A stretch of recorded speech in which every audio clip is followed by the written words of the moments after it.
I think after series 2, I expected there to be a third series. I think after series 1, that was the big wait, you know, in anticipation. We knew that a lot of things had to change, you know. We were very unhappy with the sets, with the sort of painting of the sets and things like that. I mean, everything was like ocean grey or military grey.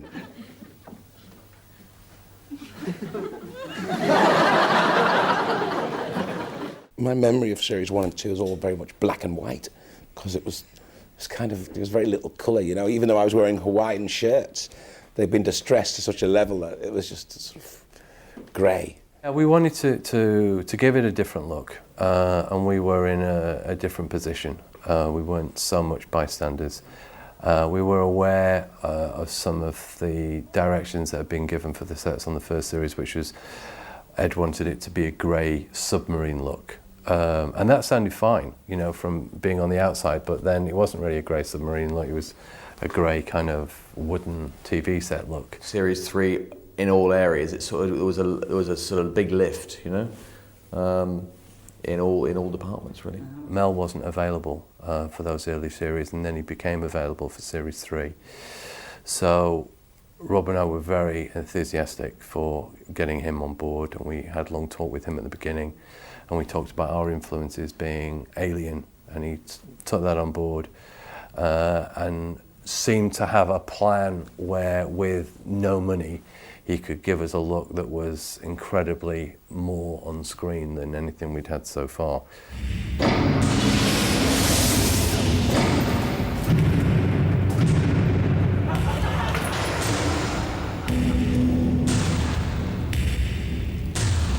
My name is Hudson. I am the replacement. You used to look around the set when we first got into it and went, that's a bread delivery box. That's what you'd realise. It was actually, you know, the things when they deliver bread from the supermarket, the big plastic tray, and you go, but that's, you know, and it looks like the grid at the side of a high-tech spaceship that's pressed out of titanium that's been mined on the planet for fur.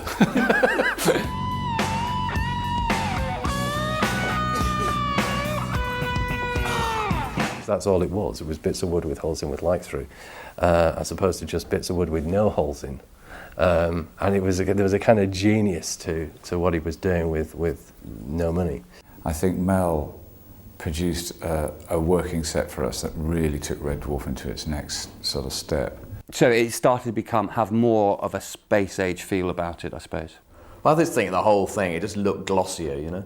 I think every series of Red Dwarf has its own identifying features, but I think it all started with a big kick on series 3. I mean, a lot of people are very nostalgic and sort of misty-eyed about, oh, the first couple of series of Red Dwarf, they were my favourites, you know, when you could see this, you know. It was never supposed to be like that. It wasn't supposed to be like Prisoner in Cell Block H in space, do you know what I mean? It wasn't supposed to be bang a door and see the set move. It had a sort of a solidity in its look, which was really advanced us forward, I think, a great deal. Rob and Doug came in as producers, and it was a more relaxed feel, because they'd started out as one of the lads, you know. Although it did quickly become a them and us scenario with Rob and Doug as well, you know. But it was a lot easier to deal with than Paul's style of producing. No, I'm trying my best to be very diplomatic. That's very good. No. They knew right from day one, before series 1 was ever shot, exactly what they wanted to see. But obviously they're writing it, and you know, they have to go through the mechanics of the television world, and sort of various departments have to do their thing. But I think once they got control, they could really fine-tune the whole look of the programme, the whole feel of it. And I think that's what you saw in series 3. I can understand people wanting to, you know, have their own, you know, ideas and views of how their work should be done. So I'm one of the sort of pro do-it-yourself guys anyway. So I wasn't really bothered, because, you know, I mean, my confidence in them was already high. You know, they'd broken enough ground. And Paul Jackson's role was slowly becoming less and less and less, which was no bad thing really, because so Paul would just come in and shout at us most of the time, do you know what I mean? Try and scare us into like being funny. I'm just doing my job. It's not my fault if I love it. You can't really work in with that sort of pressure sometimes. I'm not saying that we didn't need it sometimes, because we were all very young men, and we were all just becoming very famous and moderately wealthy, and we weren't handling it the best a lot of the time. You know, we were going out and buying things that we shouldn't buy, and sort of we were very late.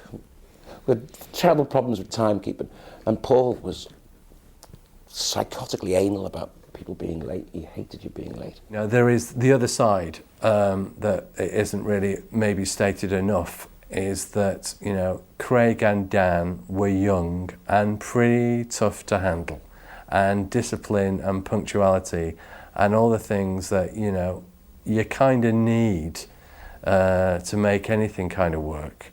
They weren't completely, you know, full on great at that.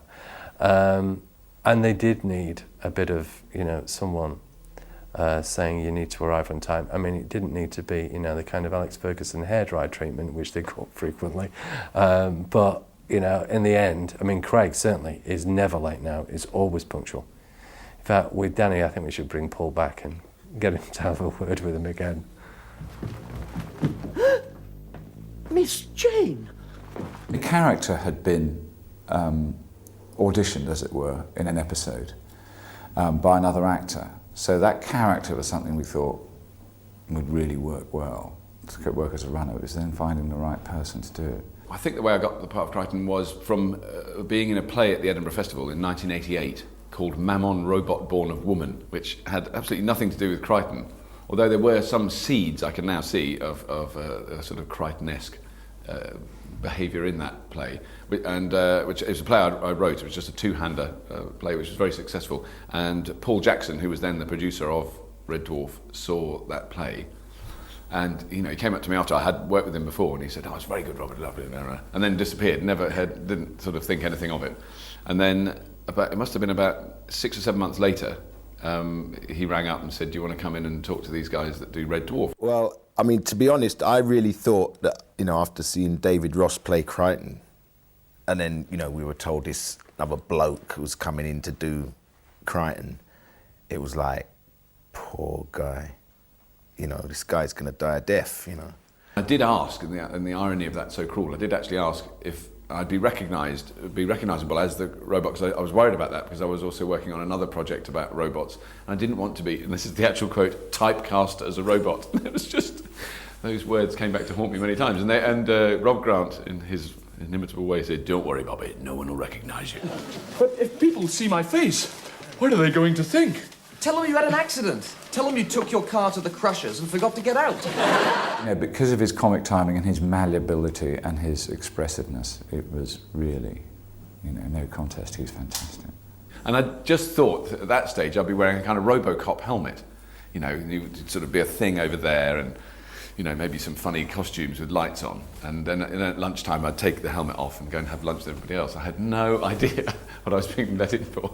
So that was basically how it started. And I think I did do some peculiar walks for them at that stage, which was only slightly embarrassing in that one of them I called my Douglas Bader special, which I said you could walk like a mechanical walking machine that had limited joints.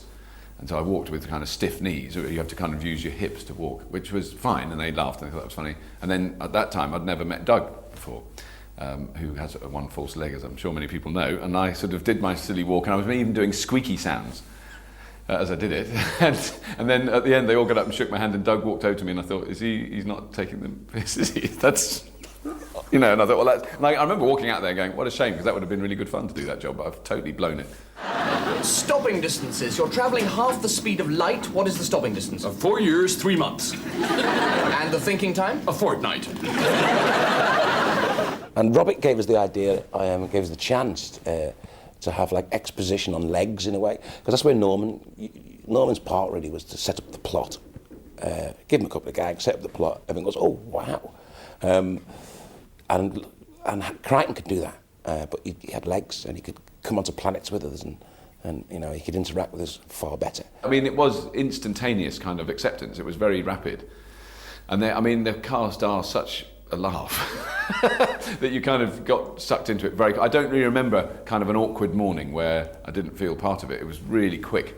It was very quick absorption into that group. We could talk at length about Robert as a a chap in terms of, you know, the whole Crichton character, but I don't think there's many people who could play Crichton. I mean, in retrospect, yes, it's easy to say that now, I mean, because he's made the part so much his own, but I mean, boy, oh boy, I've never met a man with so much patience, you know. I tried all these different walks when we were first talking about it in the rehearsal studio without the costume on, all sorts of silly walks, and actually what defined the walk was the costume. I mean, it was quite restrictive because your shoulders were held really rigid and your legs were held rigid. You eventually just, I'm only wearing bloody walkers like that. I just thought I'd give your quarters a quick tickle around, sir. I won't take a jiff. Was they didn't want Crichton to sound like C-3PO or Marvin the paranoid android from the Hitchhiker's Guide to the Galaxy. It was kind of English butler, you know, in whatever sense of voice, which I could have done sort of, well, Mr. Lister, so, you know, it would have worked in a sense. And then I remember trying to read it in with a French accent. That was very rapidly rejected. A Swedish one, which lasted quite a long time, so which was sort of, I think I'd done a kind of comedy character on stage who spoke a little like this and had the sing-song voice. And, you know, there was, hello, my name is Crichton. You know, it was quite fun. But then Craig started hitting me and he said that would drive everybody mad. You know, it was kind of, it would be very hard to sustain it. It was like in one line it got a laugh, but to keep it going all the time. They must have gone through every accent in the world in rehearsal with Doug and Rob, you know, and, you know, how many more, you know, there's 75 silly walks you can do, you know, and they must have covered them all, you know, and Robert at the end of it was still patient. About 3 hours before, I would have stormed through a window and gone and left the planet probably, you know, but, you know, Robert was sitting there sort of going, right guys, so let's go back to 35, voice 35, walk 100.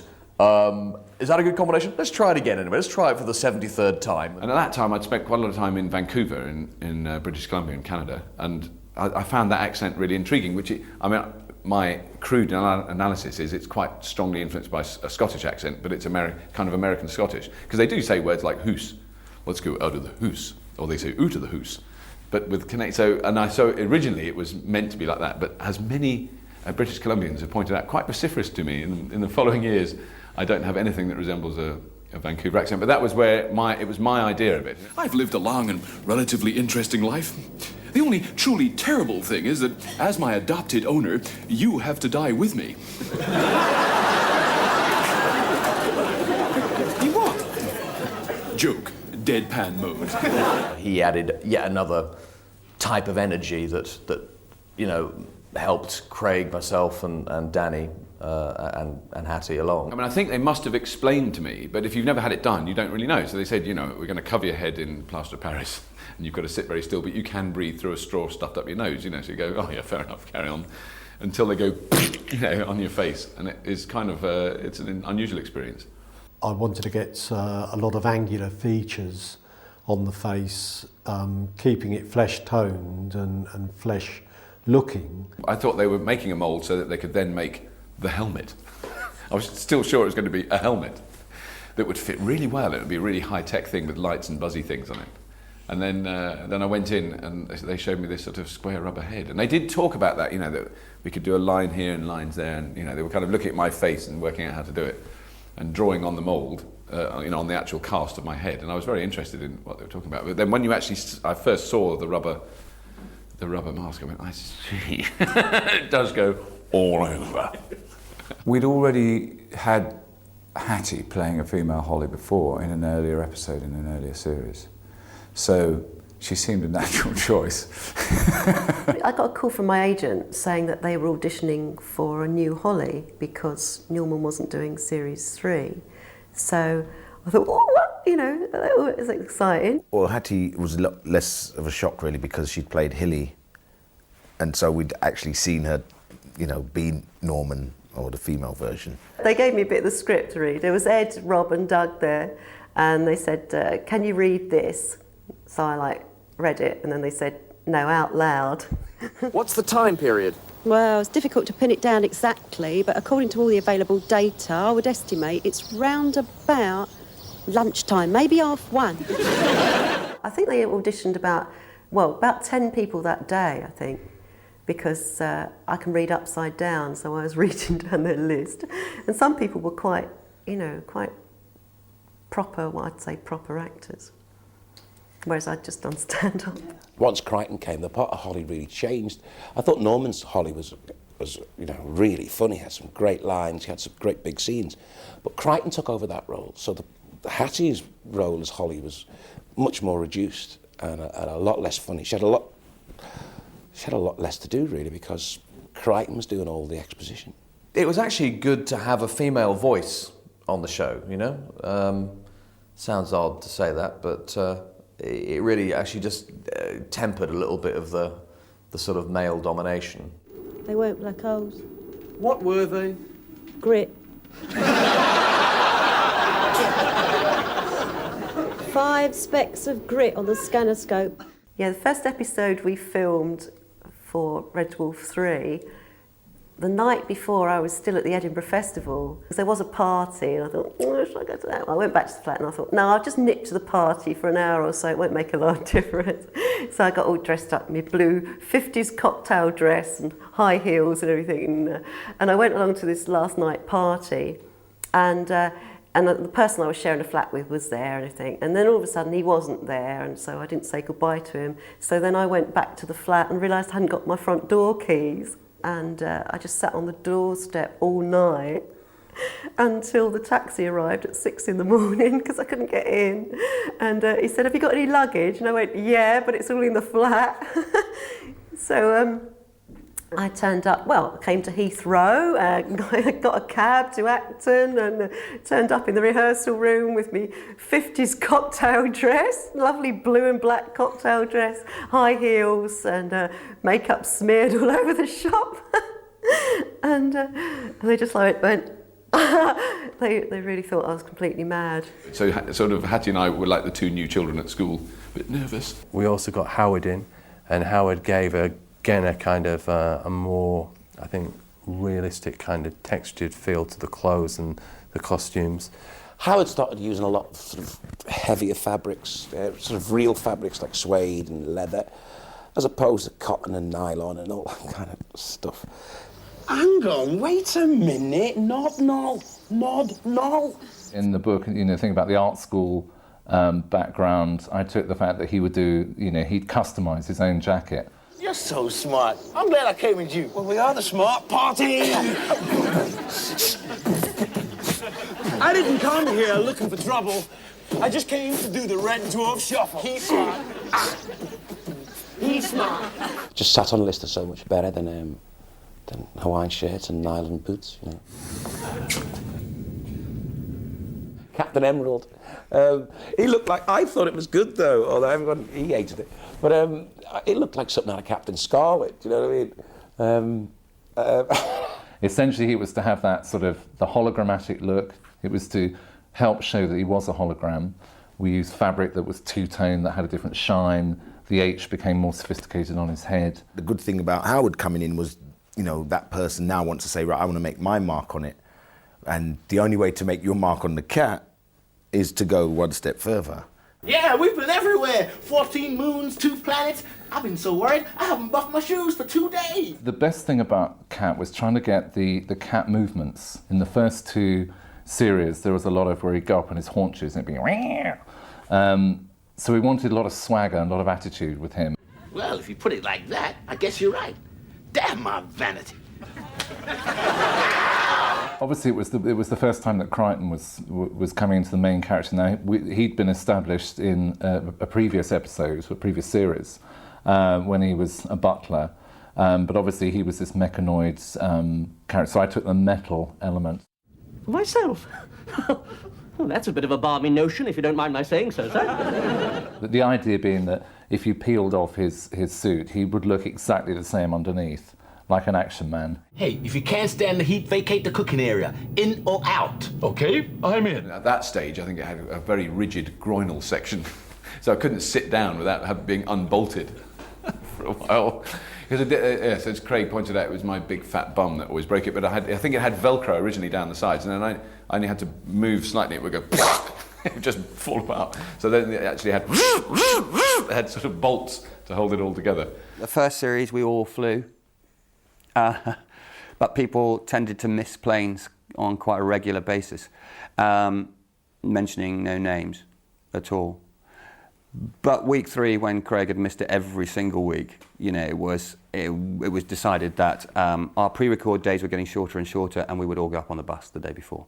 I know Craig was delayed one flight because he had bullets in his hat, and they wouldn't let him through. And they were constantly being late, and then it was like, okay, you're not old or mature enough to get planes on your own. We're going to escort you to a bus and drive you up. It was like, you know, the sort of Sunday afternoon coach ride to the football match with, you know, crates of beer and videos to take us on. So, but we always used to watch like science fiction ones. Oh, marvellous it was. Oh, what an exotic trip. We used to fly up there before, and it was quite weird actually. The more popular the series got, the worse our transport got. I didn't quite understand that. And we'd arrive there horrendously late. We'd do a camera rehearsal, get in the bus, drive up to Manchester. So we get out into the hotel at kind of 1 a.m, and I'd go to bed, and Craig and Danny go out clubbing, you know. Well, we did the whole of Series 3 with a hangover, basically. I mean, especially the Friday, was just all in the blare, really. Because we'd go out, you know, and Danny, John Jules would be taking me to places like Moss Side, to all these like shebeens, and we'd be taking Norman Lovett with us in Series 2. So by Series 3, we were well established on the hacienda Manchester scene, man. You know, we bonded more, I would imagine, during the evenings out in Manchester. We had a good laugh, and it's a great city up there to go out for the night. And we were in our 20s, and we did what people in their 20s would do in a city like Manchester after a hard day's filming. It's party time! Don't forget the Hacienda was open then, so because it was a long time ago. And it was just down the road. So very often I had been known to go to the Hacienda to find out if the boys were still there. So we'd be getting in at 5 a.m, thinking we've got 5 hours before our 10 o'clock call, and Robert going to work at 5 to get into the match, so that when we arrived at 10 o'clock he was ready. So we kind of felt very sorry for him. Poor Robert, though, you know. In those days, it used to take 3 or 4 hours to put his makeup on. So he'd have to, you know, get up at crack of dawn, 5 o'clock in the morning out, and we'd be sort of coming in. Dun, dun, dun, dun, dun, dun, dun, dun, dun. We used to sleep through rehearsals the next day. We'd be blocking it on camera, and you know, people, okay, Craig, you go over there, and all right,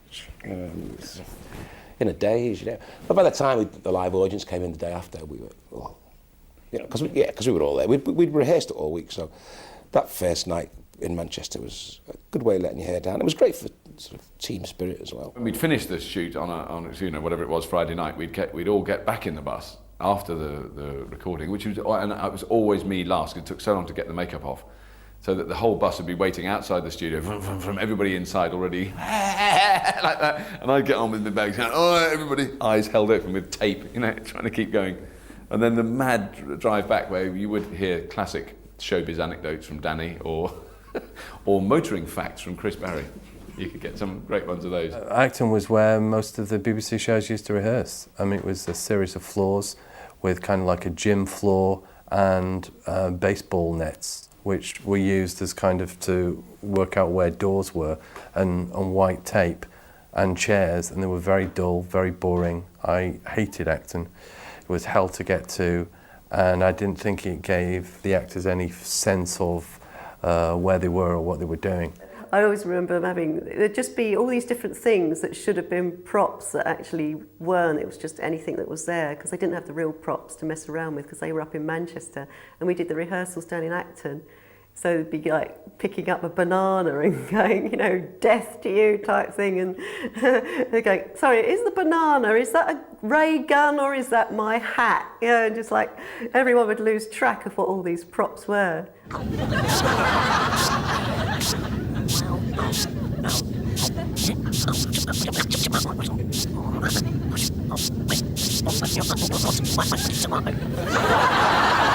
We'd be in the lift with people like Ronnie Corbett and things like that. You know, they'd be rehearsing the 2 Ronnies while we're rehearsing Red Dwarf on another floor and all that. I remember once, after a heavy night, I remember, this is a true story, after a really heavy night, I'm in the lift with Robert, and I faltered, which was, you know, it wasn't very nice because we'd been very, very, very, very drunk the night before.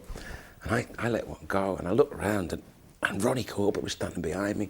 Now, Ronnie Corbett genuinely is tiny, you know.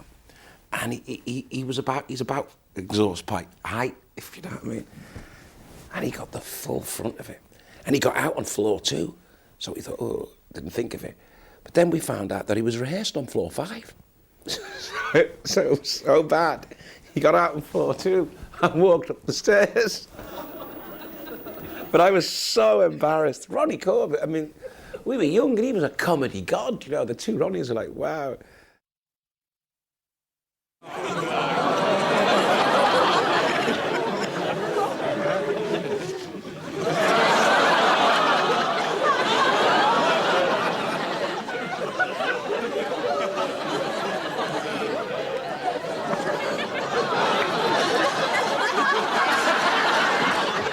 I had a medical appointment and I took a brief history of time with me to try and attempt to read. And I was determined, I knew I was going to be waiting ages. And so I thought, I'm going to speed read this for an hour and a half and see if I understand any of it. I mean, obviously the mathematics I understood those completely. But there was a couple of things that really stuck in my mind. And one was this Hawking's theory that it was perfectly possible for the universe to go forwards and then hit the big crunch, and then time rewinds and goes backwards, back to the Big Bang. It was devastatingly difficult because I mean, you just got sucked into the discussion. You know, wait a minute, Lister's got the black eye now. It's getting slowly worse as he comes up to the point where the man unpunches him. Wait a minute, no, but he's still got the tooth. Oh, is he? Oh no, he's got to have the tooth sucked back in. He's going to have his tooth knocked back in before he goes through or does that happen after he goes through the window? And it was because although you don't shoot those things in sequence, we had to have all that kind of makeup and stuff the right way around. Otherwise, we'd sort of do the tooth and then, oh my God, he's still got the black eye, but not the tooth. You know, it just took hours and a lot of stressed directors walking around, scratching their heads. In those days, I think there was 2 videotape machines at the BBC that would run backwards. So it was really, really difficult to try and visualise any of this stuff because you could only get certain time to work on those machines. I mean, now it's a piece of cake, but then the only way really that I could tell if anything was worked backwards was to go out and film on my DV. It wasn't a DV then, it was something like a High 8 or something like that. Shoot on a location, go back and then press the rewind button to see how it worked. There was a thought of where do we stop thinking about going backwards here, because if we start analyse it too heavily, then we just won't know when to stop. So let's just stop analysing it now and just do it and go for it, Yes, I think people were breaking down, getting tearful, not understanding what happened. So actually preparing for it was quite hard, but shooting for it was really hard because as a director you have a certain geography in your mind. So if you have a shot, for argument's sake, it starts wide and finishes tight, then logically your next shot should start wide so that the two will cut together. Then this shot, which is going to that shot, now that one's backwards. So that one now starts wide and finishes tight, but because you're running it backwards, it's been shot the other way, but it's got to join onto this shot, which has been run forwards, and so, your brain starts to explode. There's a perfectly rational explanation for all this. They were running a tandem, and it was running backwards. So there was 2 shots. That's a good example. There's a shot where they came round the corner from left to right, but then when you run the thing backwards, it went from right to left. And then the next shot was them forwards, cycling, but being pushed backwards, so that their dialogue was forwards, but they were riding backwards. And getting the geography of that, I did actually screw that up, and I had to flip the shot to make it work.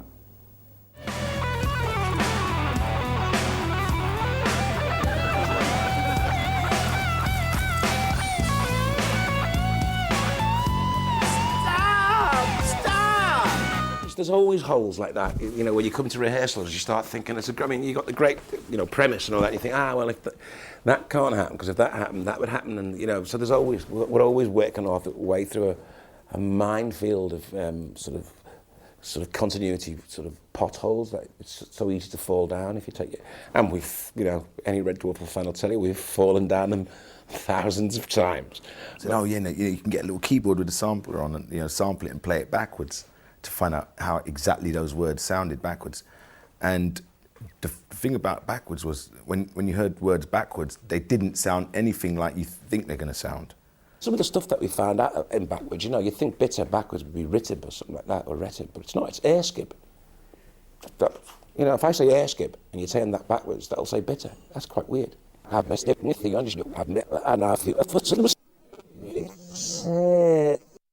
Yo, matey, what's that you drinking there? You know, drinky, beer skip. Air skip. Ah, air skip. 2 pints of air skip, please. Air skip? 2. Was that difficult? No, with a smart party. We were filmers on the docks, and like Toxteth, just like the other end, you know, just city centre, Toxteth, the docks. So it's just across the city. So I used to nip out whenever I could. There's always a distraction when you're on location because either where you're filming or, you know, there's if you've got like, especially outside, you've got much more time on your hands because it takes longer to set things up. So, you know, you can stray. We went to lunch, and because of there being so many vehicles or whatever, we hung all the car keys in the back of the prop van. So all the car keys were there for everybody. And then we came back from lunch and everybody's ready. Now, you've got to imagine it isn't single camera we're shooting here. We've got 5 prop guys, we've got standby chippies, we've got painters, we've got half a ship built, we've got set up for them appearing out of this ship that doesn't exist. Because it's invisible. So we're setting up and we're trying to push along, and I think we got slightly behind. And then it was discovered that Craig and Danny weren't there. I'm easily led. Mike Agnew was always very good at having kittens. I mean, this is only, thinking about it now, we kind of think that they might have borrowed one of the cars and disappeared for a while. It was lunchtime and there was kind of a few hire cars lying around. So we're in Liverpool and Craig thought maybe we could just do a little tourist jaunt. But this is now getting on to a half an hour, 40 minutes after we should have started shooting. And they appeared from nowhere.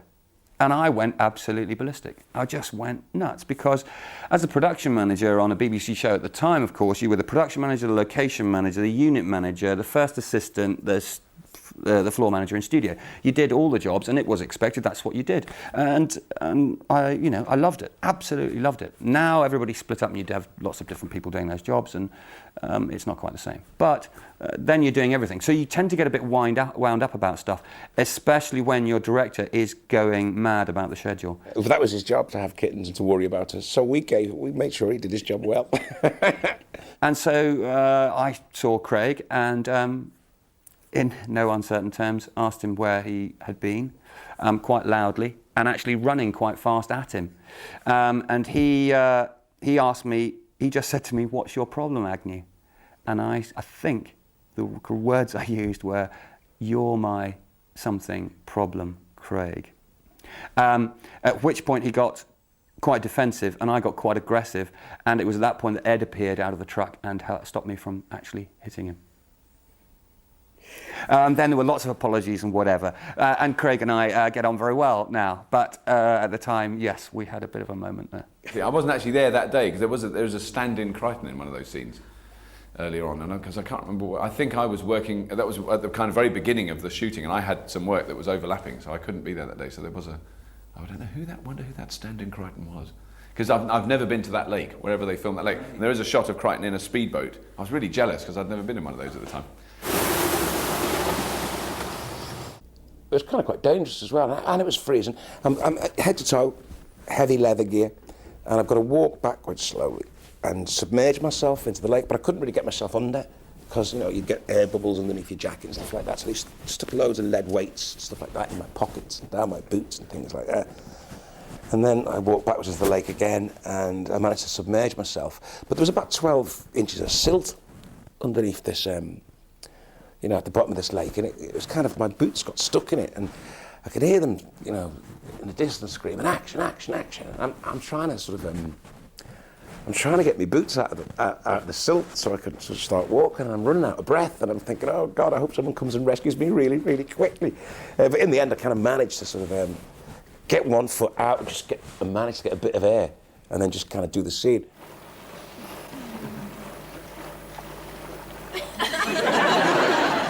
You find anything? Well, the bug's there, but they're not.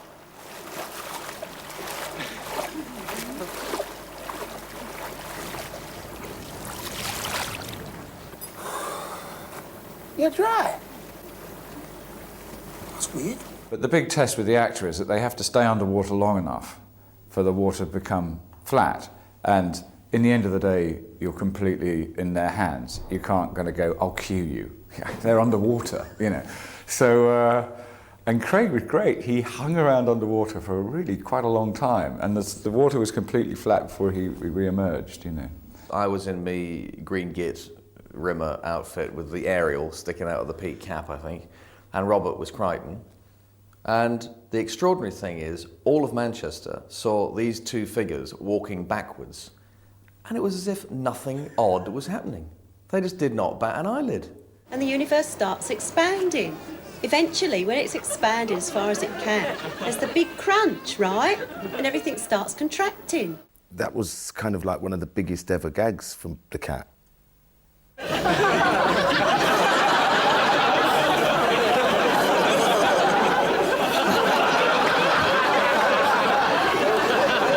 When I actually first read it, I actually had to ask them what happened. You know, like what's going on here? And Doug sort of goes, it's a backwards beep. I went, oh right. So I understood fully, you know, what his reaction should have been, and I actually got them to sort of, everything was up, you know, my eyebrows was up, I got them to get the hair up, so everything was just like upwards. And then when he tries to walk, you know, it's still walking upwards rather than forwards, so that's how that funny walk came about. And Blue Midget, on screen to me, just didn't look like a particularly detailed miniature. It looked like something that had to be made quite quickly. And also the set was very contained and small, and you couldn't really do much on it. We had a chat with Peter Ragg. He went off, and I think at this point it was called White Midget, the craft that we'd written in the script, and he came back with this bug-shaped thing. And we went, oh, it looks like a bug, like it hadn't occurred to Peter that it looked like a bug. And he went, yeah, the guys are calling it Starbug. And we went, oh, that's a good name. Maybe it could be green. And he went, well, that's what I was thinking. And then it became green as opposed to white, and as is always the case, things never end up as they were intended to originally. Anti-grav, check. Retro, check. Boosters, check. And very gently, ease forward. I did my warm-ups actually as a character called the Fabulous Tony, all-round entertainer, and I wore this ludicrous bright green suit. They just said, come and do your character in this show and wear your own suit. I think it was a cost-cutting thing, so that they knew I had a suit, therefore I'd be cheaper to hire.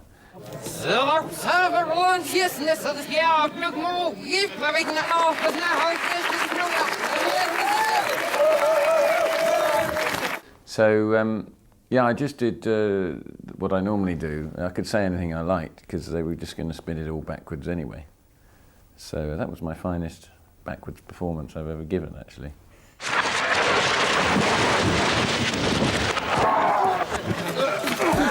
I've thrown through a plate glass window about 4 times, I think.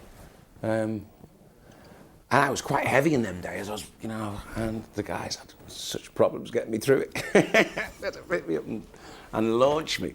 I think it was probably more than one take. Craig's very game like that. If you chuck him through a window and you think, could be better, he'll do it again.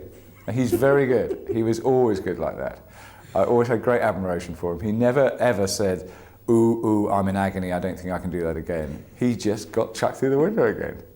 there was no difficulty in persuading Craig to have a go at things.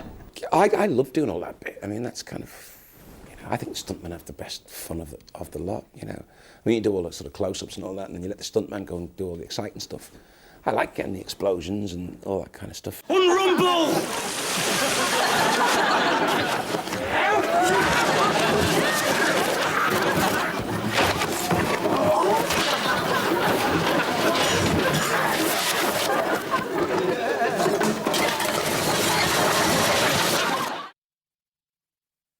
How can you be ambushed by 5 black holes? It's always the way, isn't it? We've been in deep space for 3 million years and there hasn't been one. Then all of a sudden, 5 of them turn up at once. No, I don't want to talk about that one because I'm not in it that much.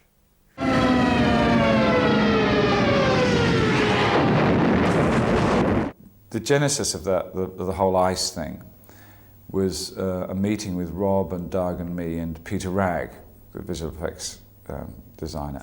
Rather than us writing stuff and them trying to deliver what we had written, we wanted to reverse it a bit. And so we met with the vis effects guys and said, what can you do that would look really good?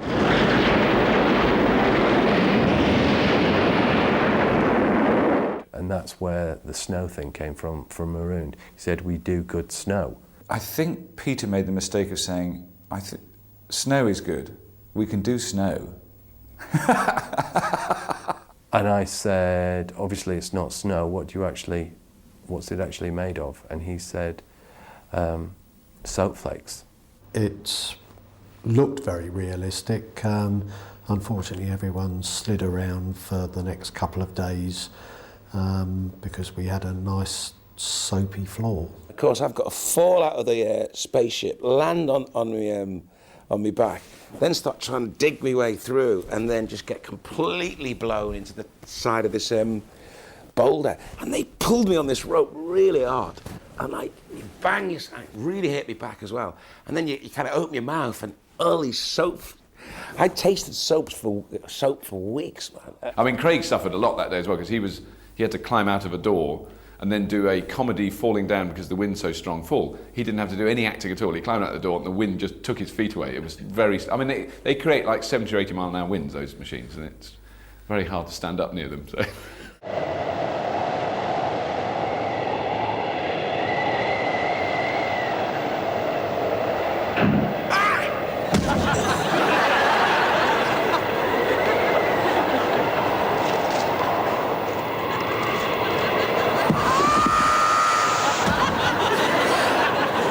Credit to Craig, we put him through hell on that and he just kept going, you know. He never gave up, never complained, always got on with it. That was so bloody painful. I mean, it was more painful for Robert Llewellyn. He had his eyes, his mask was on, but his eyes were glued open.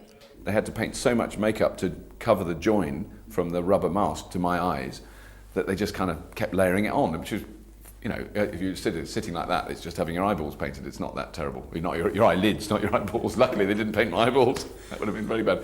But what happened then when I opened my eyes, my eyelids got basically stuck. So I was like that. So I couldn't really blink, you know, which is, you know, not pleasant, but it's not horrible until someone actually blows soap flakes into your face from a huge fan. This is the engine of a Volkswagen with a propeller on it, with a kind of guard round. That's a wind machine. So they start out this thing, and the wind starts. They go, all right, everybody ready? Then they pour soap flakes into the wind, and it creates an instant blizzard. Brilliant effect. But there's me going, with foaming eyes.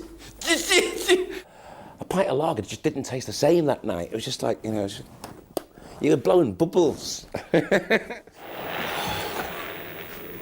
Still snowing, is it? I mean, you're head to toe in leather. You got a fire there. You got all the lights. You're sweating your hairies off, and you're supposed to be.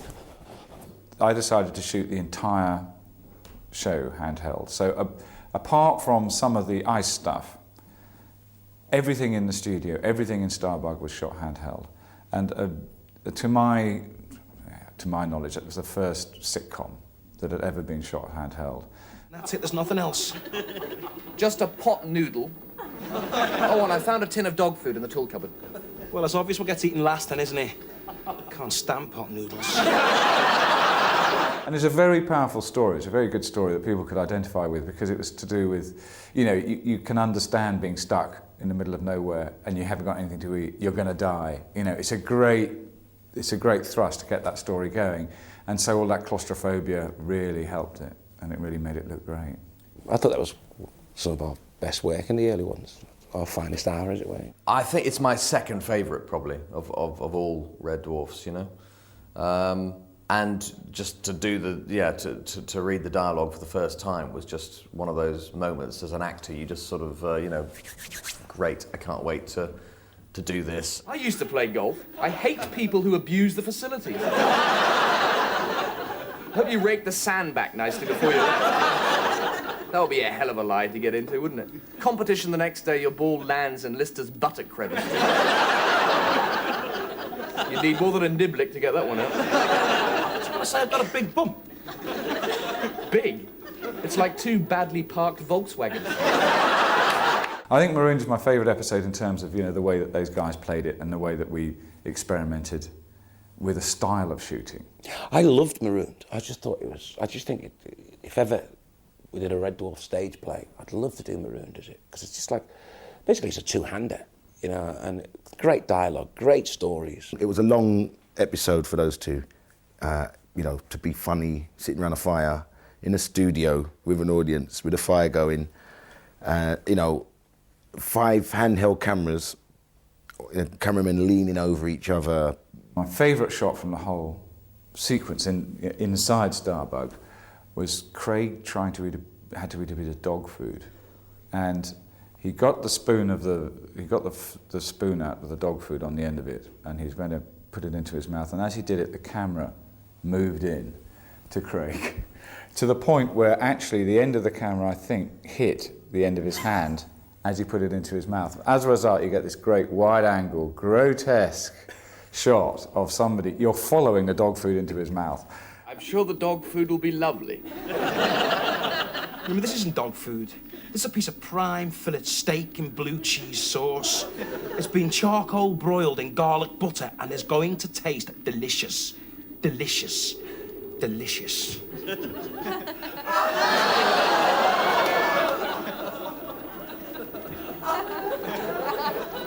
Well, now I can see why dogs lick their testicles.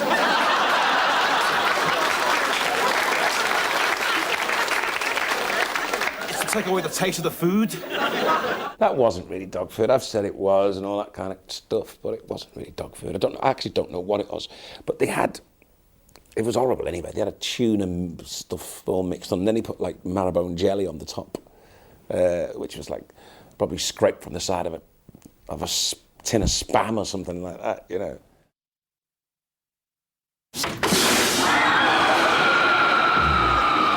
This? And it was great because it was disgusting, it was slimy, it was all teethy, and it was funny, and that's a difficult combo to get, but he always used to manage to do it somehow. The polymorph model, yes, bane of my life. It was created and operated using cable controls, so it was what we refer to as animatronic. And then, of course, as a director, you go, that's great, now I'd like it to scuttle up and down the thing and to take off and fly, and they'll go, well, it can't, we didn't make it to do that. And you go, oh, God, it must be able to scuttle around, always asking too much. And, of course, the great thing about people like Peter is he always give it a go. At the end of the day, it worked, but it wasn't without its sweating brows and a few curses. Yeah, well, I used to swear a lot anyway. I like swearing, so, it was nothing personal to the polymorph.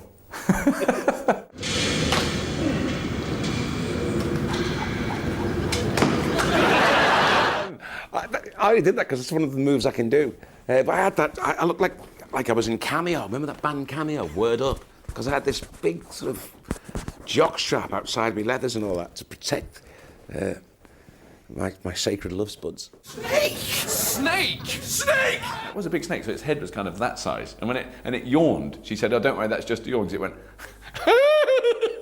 and this enormous mouth opened, and the little pointy tongue thing came out, and she sniffed me. She was a bit confused by the rubber head, and she was doing this. And I sort of, that head's, and you try and push a snake's head away, thinking, that's a bit close. And they don't move. And you go, and it just wants to stay there, and then it goes, you get that look. You get the squashed Crichton look. So she gives you a little squeeze, you knew it. And that, I mean, I think there is a kind of 1 second shot of Tina around my neck. I mean, it's so brief. And the hours I spent with Tina trying to kind of bond. There were 2 women, one woman who looked after her and her friend were there with the snake in a box. And when I'm not in costume, you know, I've got to get as cool as I can. So I walked into the room they were in a pair of grey socks, underpants and a rubber head. And they were much more frightened of me. Look, just because it's an armour-plated alien killing machine that salivates unspeakable slobber doesn't mean it's a bad person. Yeah, I just sort of, you know, picked up on, you know, many of these sort of Morris Minor driving peace people that we'd seen at Greenham and just sort of exaggerated it, brought in a bit of hippiness, you know, and off we went. The beard and the makeup were, you know, the glasses and everything. Sort of Rolf Harris look-alike. We then changed it when Chris came up with the Peacenik as a character. I can't remember what the original character was in it, and then we just let him rip and wrote notes down of stuff he was saying. And it was like such a scary thing because it's like, oh my God, if you open this out, they'll be wanting to do this every week and there'll just be mayhem as everyone goes, I'll just have my part this week. But it was really kind of quite contained and good. And so Chris just went blur and did loads of stuff. And then we wrote it down and then went away and reshaped and reworked some of the things he said and put it in the script. And I think that's one of the few real scenes, you know, where it's been kind of thrown out to the floor, as it were. So that's quite interesting, and I think one of the best things we ever did, probably. Where have you been? Let's go! I've been getting myself comfortable, man. That was good because, you know, I got to wear my hair out. I didn't have to go through all the shampoo and set that day. I am so sorry, sir. Just forget it. Oh, how can I forget it, sir? I compared your mother to a foolish, aged, blubbery fish. I said she was a simple-minded, scaly old piscine. I intimated she was an ugly, lungless marine animal with galloping senility. A putrid, amphibious gill breather with less brains than a mollusk. Forget it. The blubbery fish, what an agonising thing. I definitely wore a sort of channel in the tiles on my kitchen floor trying to learn that speech. It was a groove, you know, if you spilt any soup on the kitchen floor, it always rolled into that point. It was so, I don't know why it was, I think it's the lists. I think that Rob and Doug realised that, you know, if they really wanted to give me a bad time, give me a list which almost repeats itself, doesn't it? And it was a brilliant speech. It was such a funny speech. So they wrote down you know, idiot boards which they didn't want the audience to see. We were doing it in front of an audience, so they were all turned away from the audience. And we got into the scene and started doing it. And I hadn't even thought about it then. It was just like next scene. Oh, Chris! I go in with Chris. Given that I knew the first bit, and then I got to the I'm so sorry, I called you. And all the idiot boards were still turned round. And then there was a lovely man called Mike Agnew, who was the floor manager, crawling on his hands and knees between my legs. It's the only way he could get in there. While we were doing the shot, to try and turn them around. And in fact, what you see is me doing that speech without seeing it, because I couldn't see them. So I actually could do it. It was a confidence thing, you know. I actually did know the damn thing. With digital tape now, what you can do is take 3 elements and take them away and slap them together in the edit. But in those days, because it was 1-inch tape and you kept dropping a generation every time you try to add another layer of pictures onto the tape, we had to try and do it in the gallery, so as we were shooting it. So inevitably you'd have a piece of tape. It's called roll back and mix. It's very good. It worked really, really well. So I'd have the background piece of genius, which would be Mel's, a piece of Mel's set. Then I'd have the next layer piece of genius, which was Peter Ragg's Monster. And then the next layer piece of genius was 3 actors, and they all were separate entities. Yeah, it did work. It did work, but it could only be done live, so you'd have to run the piece of tape and the actors have to watch what they're doing, and then up would come the monster, and then they would come and it was all a question of coordinating timing. We did a lot of that. We got quite good at it in the end. Didn't know you could do that.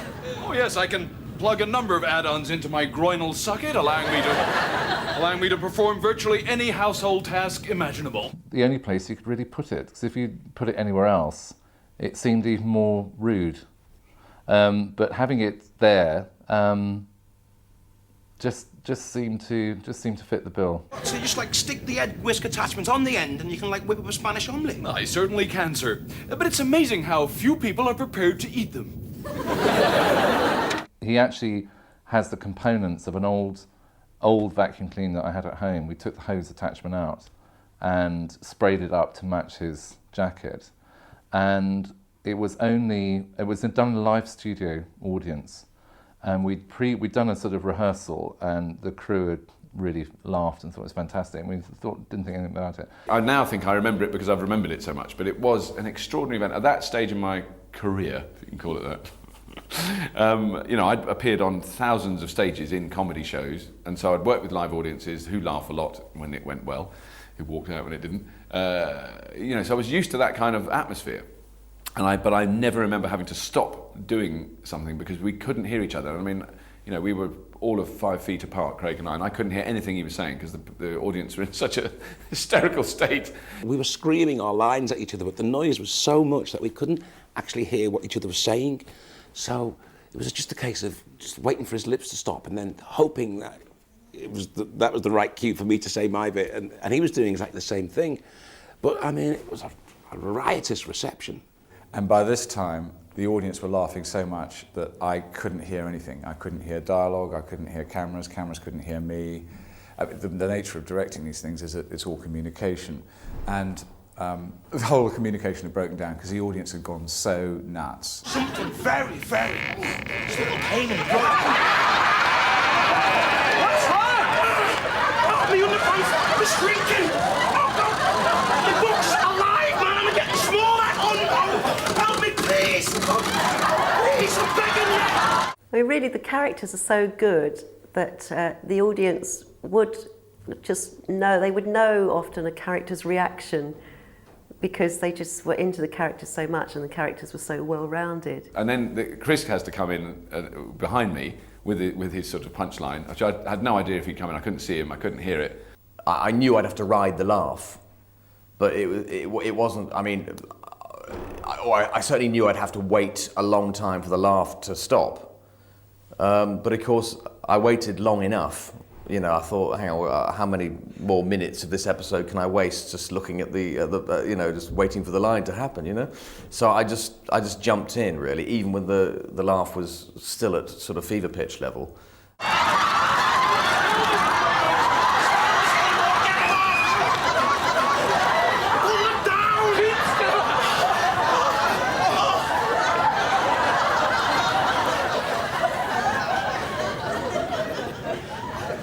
Say I'm totally shocked. They didn't even get the full edit.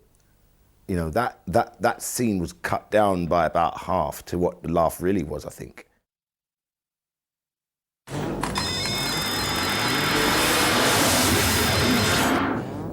Keep that safe. It's Lister's mind.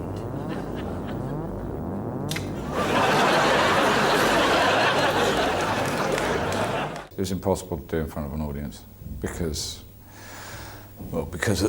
Chris's voice had to come out of Craig's mouth and Craig's voice had to come out of Chris's, yeah.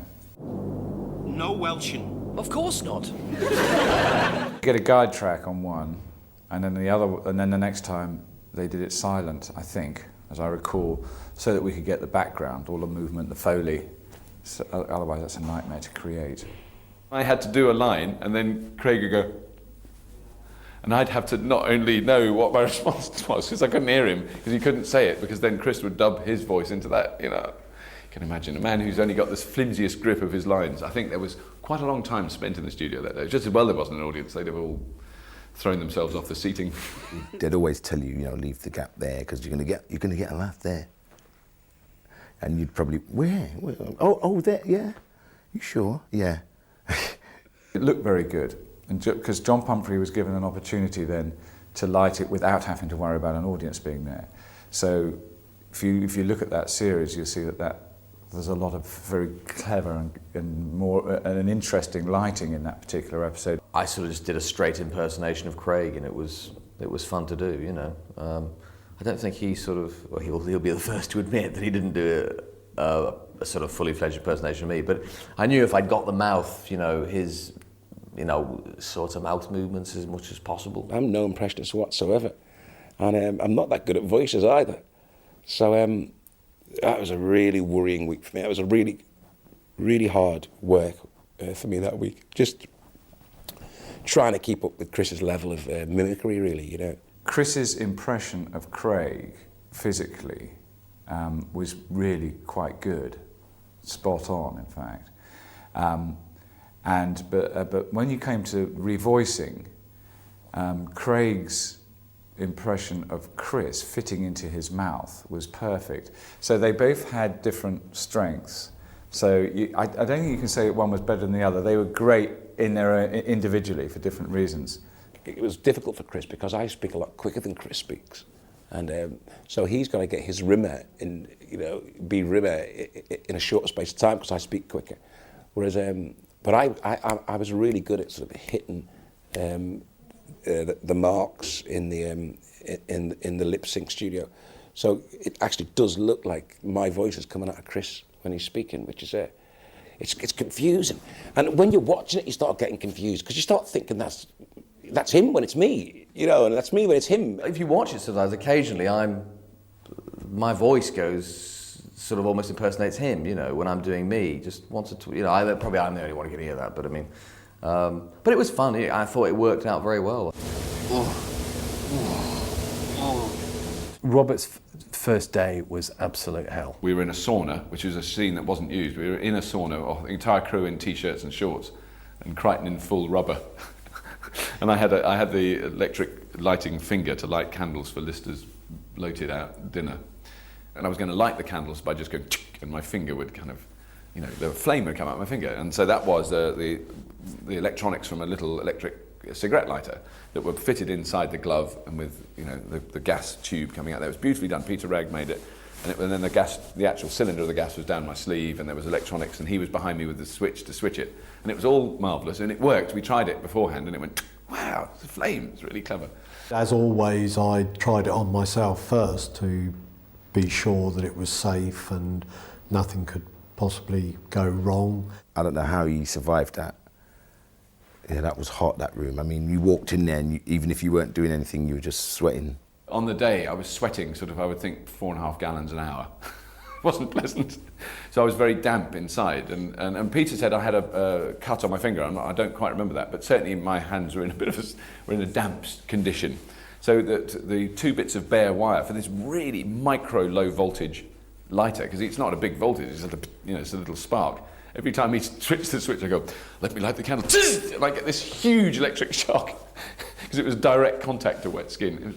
And everything just compounded to make life extremely unpleasant. Robert yelped and leapt 5 foot in the air and called me a few names, most of it under his breath, I have to say. And all this time, Craig was lying in a lovely jacuzzi, reading a women muscle magazine, smoking a cigar, having a whale of a time. He's going, what's the matter, Bobby? It's fine.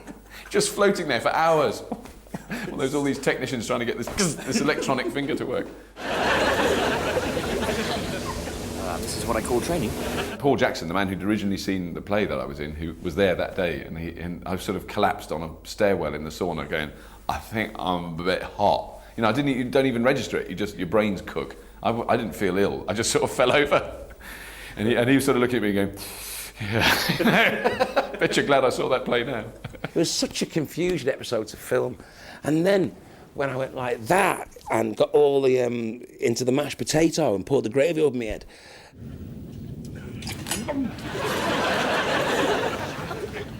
the mashed potato wasn't properly mashed. There was big hard lumps of it, and all the lumps went up my nose, and it was horrible. It was like a really uncomfortable episode to do that.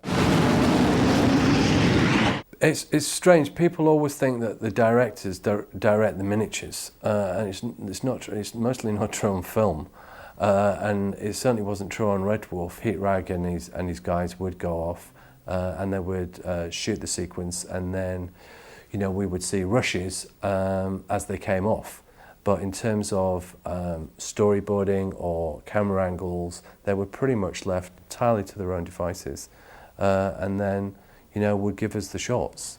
If you shoot at 120 frames a second, you're shooting at 5 times normal speed. So everything takes 5 times longer to happen. So it adds weight. With the small budget that we had, we were being kind of insanely ambitious by kind of cram all this stuff in, but there wasn't the time or the money really to do it. You stop saying everything's crypto-fascist. Make me sound like I was a complete git. Look, I'm not breaking up the band. Music is my life. My brother Emil played me as a young man in Time Slides, yeah. It's one of my best weeks, you know. He'd just done that film, The Fruit Machine, and with Robbie Coltrane, and so he'd done a bit of acting before. He was lovely, Craig's brother, really sweet. And he was in this sort of, yeah, completely glam rock. It was everything from sweet teenage rampage. He had platform boots and very tight trousers and this bomber jacket and wild afro hair and a collar that he could have taken off with. One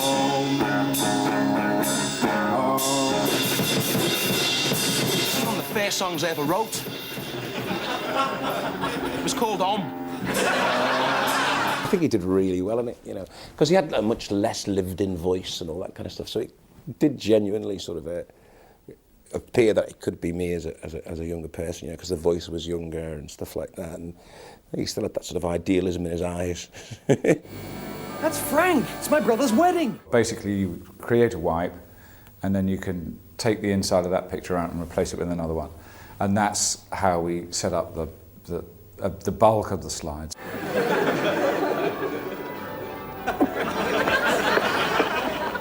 The bit where he fell out of the photograph had been filmed at least a month more earlier than when he fell on the ground. But not only that, it was written, Rob and Doug, you know, testing the barriers, it was written so that he said half a word the month earlier and the second half of the word later. So I think it was fan-smegging-tastic. In-smegging. Incredible. And then once we kind of, you sold the idea, so you go, right, that works. Everyone understands the concept of walking in and out of a photograph. Then you can allow the comedy to work really well. So Craig throws a snowball out of the picture. Danny catches it, throws it back, hits him in the face. Massive laugh. We just made him like a sort of rock star. We made him as Lister would be if he had wads of cash, and it was the whole thing with his stretch limo and, you know, big cigar and, you know, just the whole sort of rock and roll elements. But, you know, he did have a Wilma Flintstone T-shirt.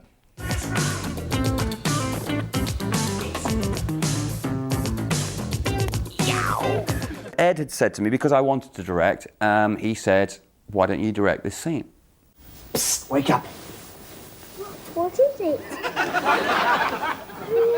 And then I sat down in the big chair in the centre of the console, and everyone's there waiting on your every word. And in walked Ed Bye, Paul Jackson, Rob Grant, Doug Naylor. Now, have you got all that? I think so. Then my camera script got changed. Almost entirely. I mean, out of all proportion. Just by the odd, oh, why don't you do it like that? And why don't you do it like that? And whatever. And it wasn't until afterwards, sort of looking back at it, I went, that's not what I wanted to do at all. But actually, it was probably 300% better than anything I could have done. Your Crichton Series 3 Mechanoid is now reaching the end of its useful service life. It can hardly have escaped your attention that he's slow, stupid, crudely designed, and quite amazingly ugly. He needs replacing. Things would crop up during a rehearsal time, or, you know, an idea would happen sort of pretty much overnight, and I think this was one of them, that suddenly we'd have this alternate Crichton. I knew Rob and Doug a bit through two other guys in Absolute and the kind of the comedy mafia that happens. So I'd known them before, but they sort of said, we'd like you to do this part, and I didn't even go, I didn't have a casting, which was, at that stage of my career, was very, very unusual. In fact, at this stage of my career, it's very unusual. Crichton, you're not dead. You should be dismantled and ready to leave. the background and kind of the fringe and stuff, you tend to make things yourself. So I literally was sitting there the night before going, I have no idea why they've asked me to do this. I don't know what I'm going to do. And I suddenly thought, what's the voice that's not like me? Because they can't want a Scottish big Jesse kind of robot. What would that? So I started talking like that, and I said, "Oh, that's okay. That might work." So so I did that. The problem being that I can only really do that for about 10 seconds at a time. So by the end of the read through, my vocal cords were lying in a bloody mess on the table. But they were terribly impressed. That was the great thing. They were cock-a-hoop about it, and they said, "No, this is a great voice." And I said, well, "That's very kind." And 10 times stronger.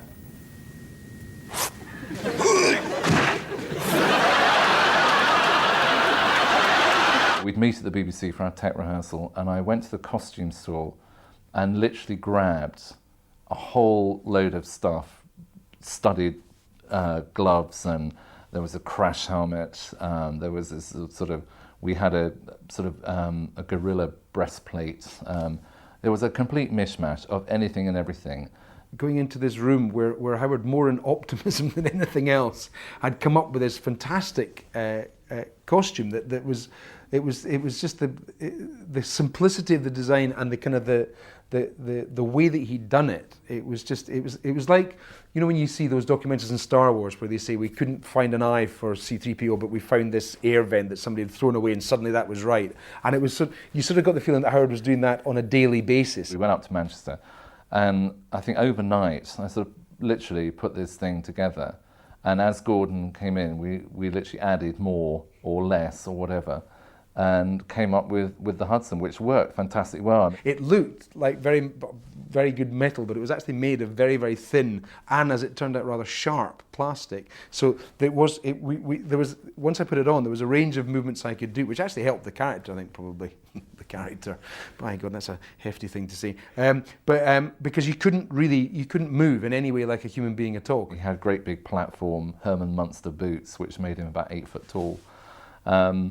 And it was just all those elements, and it was literally creating on the spot. It was very, very frightening in it. They gave him these massive big boots, heels that high. He was like ginormous in it. A very rude man. Dying time. First time they gave me a shotgun in that.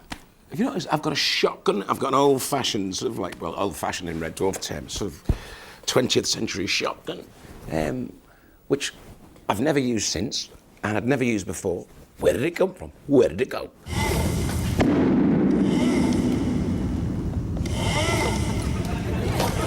I used to do quite a lot of science at school, so I said, trust me, that will be all right. And I kind of just wrote various, I think, I may be completely wrong about that. I'm sure I'm exaggerating my role in the whole creative process here. 10 times faster than any droid on the market.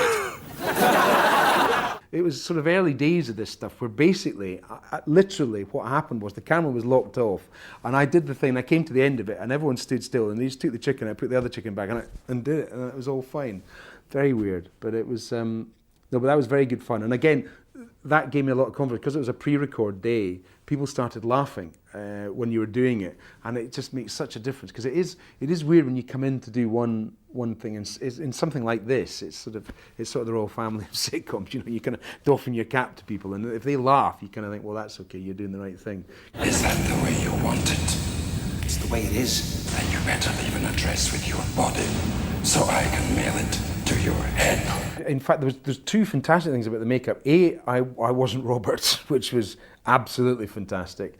It was very bizarre. The cast were just so happy, generally on a daily basis, not being Robert, apart from Robert, obviously, because he was Robert. And everyone else, if ever you were feeling down, you just looked across at the lunch table, you saw this man trying to eat without moving his face. It must have taken, 20 minutes. Poor man, he suffered. And a really butch costume. He looked really butch. With a bit of mascara and a beard. Robert was so bloody jealous. I want that for next season. I want that. The amount of time I spent listening to Robert Llewellyn moaning about his mask. And he had this tube down the back of his head for the sweat kind of duct. I mean, it was... Anyway. So that was very good. But also, they made me up to be very tanned, and they completely hollowed my cheeks out. I kind of looked like Ian Glenn for the one and only time in my life I was ever going to look chiseled in film movie like. And it was extraordinary. I mean, I saw stills and it worked. As soon as I moved, you could see it was makeup, unfortunately. But the stills were fantastic. Don't tell Robert. That's what he'll want. Oh, it's a computer chip. Oh, it's a 5517/W13 Alpha Sim modem. Oh, it's the interface circuit with a built-in 599 XRDP. Oh, how did you know? Intuition. Originally, Holly didn't get anything for Crichton in Last Day, and I thought, oh, Hollywood, you know, Hollywood? Hey, Hollywood. My goodness, I do believe I'm drunk. I suddenly feel the need to strut my funky stuff. Sit down, it's the booze, you're not used to it. We were only acting, unfortunately. I did suggest that we should do it method-wise and just all get completely wrecked and then do it. Somehow, BBC, insurance, all that kind of stuff, being pissed in the studio, they don't like it, you know. I think they were, but I think they've had quite a lot of practice. And I mean, I'm not very good at it. I have been drunk in my life, but I'm very bad at it. I'm a very cheap date, and I can get drunk on half a sort of lager shandy. You know, it's, in fact, quite a weak shandy. So, I mean, I was sort of doing quite bad drunk acting, which was very appropriate for Crichton, thank goodness. Not during the course, definitely afterwards, but not during the course, as far as I know. And they just like lie back and accept it. You know, there was an awful lot of moaning going on as well. Robert was, you know, and from Hattie as well. Hattie was moaning. Hattie wanted an episode that featured, you know, heavily hair because she had a small character.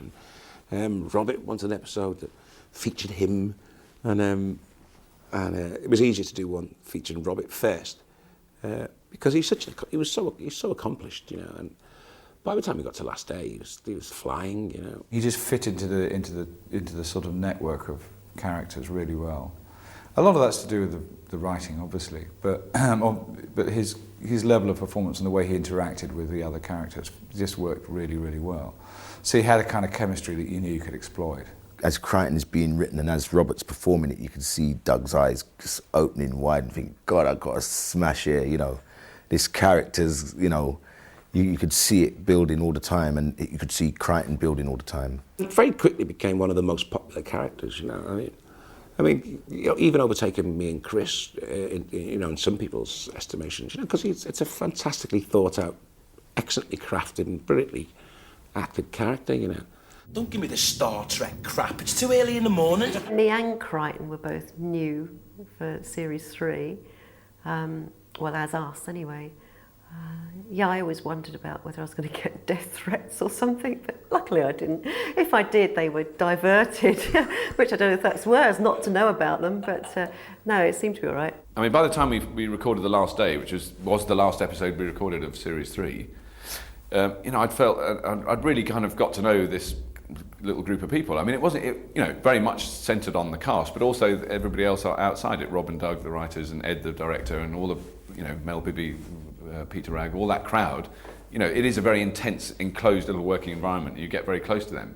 And you have to, because it's kind of trench humour that goes on, you've got to get through this insane job. Everybody's got, you know, if you haven't got a rubber head on, you've got weird teeth in, a funny H, or your head's sewn up with that, or you're sitting with a neck brace, you can't move, you know. I mean, we all had our bit to carry. We always expected never to come back, I think.